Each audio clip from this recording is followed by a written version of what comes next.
Halo Sobat Bintang Mulia, berjumpa kembali bersama Ika di YouTube channelnya Bintang Mulia Homeschooling.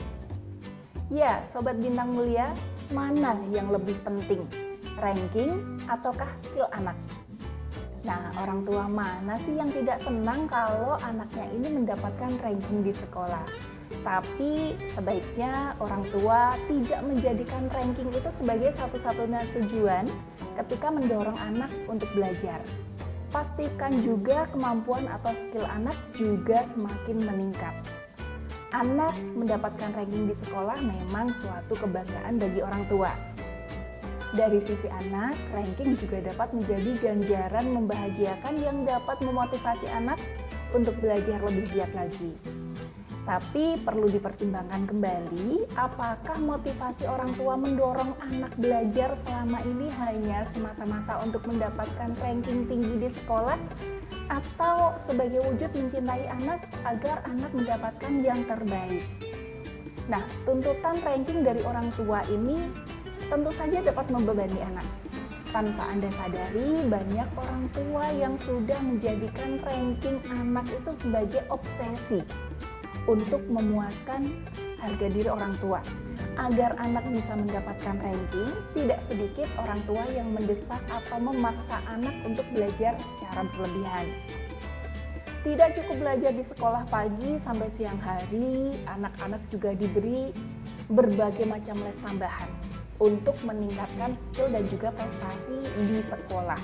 Mulai dari les bahasa Inggris, les kimia, les matematika, les fisika, ya ada juga yang ditambah lagi les Mandarin, les musik, dan masih banyak lagi.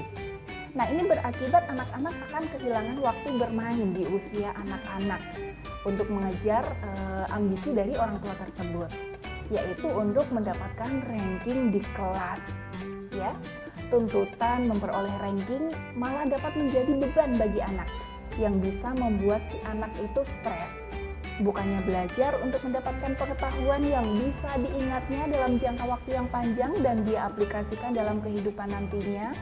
Nah, anak yang berada di bawah tuntutan orang tua cenderung belajar demi mendapatkan ranking semata. Hal ini juga bisa berdampak pada kesehatan mental anak. Ranking tidak selalu menjadi indikasi kecerdasan anak. Ya, ranking ini tidak bisa dijadikan ukuran untuk menilai kecerdasan anak. Karena setiap anak itu istimewa. Itulah satu hal penting yang perlu disadari oleh orang tua. Ya, seorang anak bisa saja dia pandai berhitung, tapi dia belum tentu unggul dalam bidang olahraga. Nah, sedangkan anak yang lain mungkin dia mahir dalam ilmu kimia, tapi belum tentu dia bisa bernyanyi. Ingat ya, model kecerdasan itu dapat dibagi menjadi 9. Yang pertama ada kecerdasan logika atau matematik. Ini meliputi kemampuan berhitung dan juga memecahkan persoalan matematika. Tipe kecerdasan yang kedua adalah kemampuan linguistik, yaitu kemampuan seseorang untuk memahami dan juga menghasilkan bahasa baik lisan ataupun tulisan. Jenis kecerdasan lainnya adalah kecerdasan spasial, ya, di mana individu dengan kecerdasan ini dapat memiliki kemampuan berpikir 3 dimensi, yaitu daya hayal, kemudian ruang bidang, dan juga penalaran spasial. Ya, manipulasi gambar, keterampilan grafis, dan seni. Kemudian tipe kecerdasan yang keempat adalah kecerdasan musik. Ini meliputi kemampuan seseorang membedakan nada dan ritme. Kemudian yang kelima itu ada kecerdasan yang menyangkut kinestetik, di mana anak ini dengan kecerdasan tersebut biasanya lebih aktif bergerak, unggul di bidang olahraga dan juga tari. Ya, jenis kecerdasan yang selanjutnya adalah kecerdasan naturalis, yang membuat anak peka dan juga menyayangi alam serta isinya. Nah, ada kecerdasan yang ketujuh, ya, yang dimiliki oleh seseorang yang pandai berinteraksi atau disebut juga sebagai kecerdasan interpersonal. Kemudian yang kedelapan adalah kecerdasan intrapersonal. Kecerdasan intrapersonal ini adalah jenis kecerdasan di mana seseorang dengan tipe ini cenderung menyendiri dan berpikir.